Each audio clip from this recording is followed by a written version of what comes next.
Nakagawa na naman ako ng panghimagas na hindi na kailangan gamitan ng oven. Sobrang dali lang, chewy at sure akong solve ang cravings mo. Pwede mo na ihabol sa mga handaan. Kawali sa mahinang apoy lang. Magtunaw tayo ng 5 kutsarang butter at 1 cup ng white sugar. Pag ganito na yung itsura na halong-halo na yung butter at asukal, patayin na yung apoy, lipat natin sa bowl.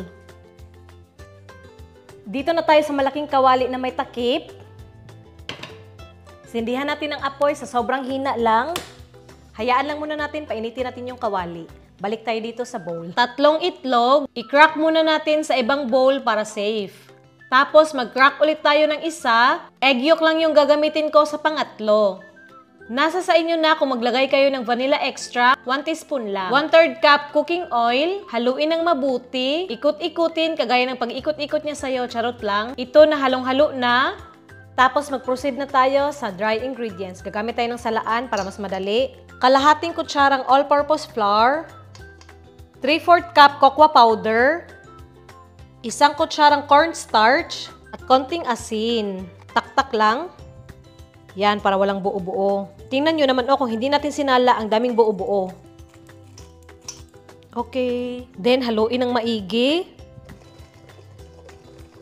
Ito halong-halo na.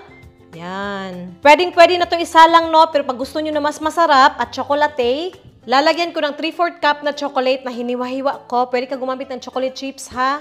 Or pwede na wala. Optional lang naman tong chocolate, eh. Haluin lang ng maigi. Ayan, okay na to. Amoy na amoy ko na yung chocolate. Naka-ready na yung tray na may parchment paper sa loob. Ilagay ko yung sukat sa screen. Lipat na natin dito.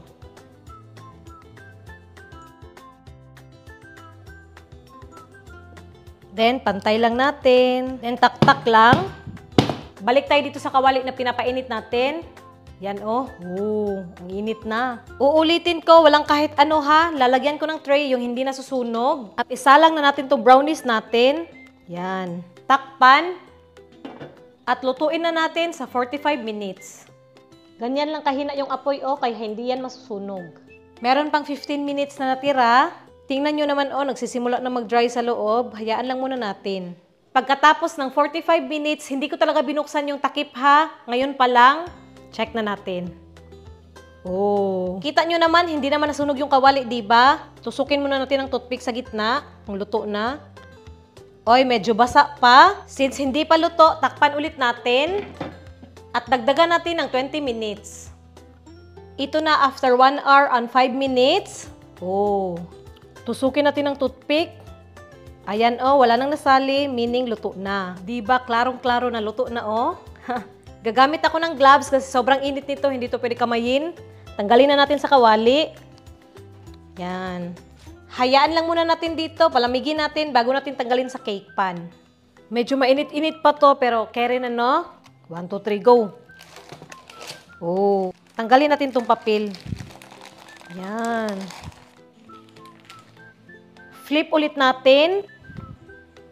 Hiwain na natin.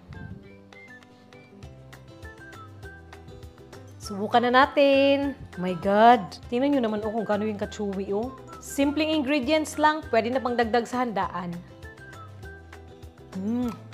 Masarap ang chewy. Unsweetened na cocoa powder yung ginamit ko kaya hindi siya matamis. Sarap.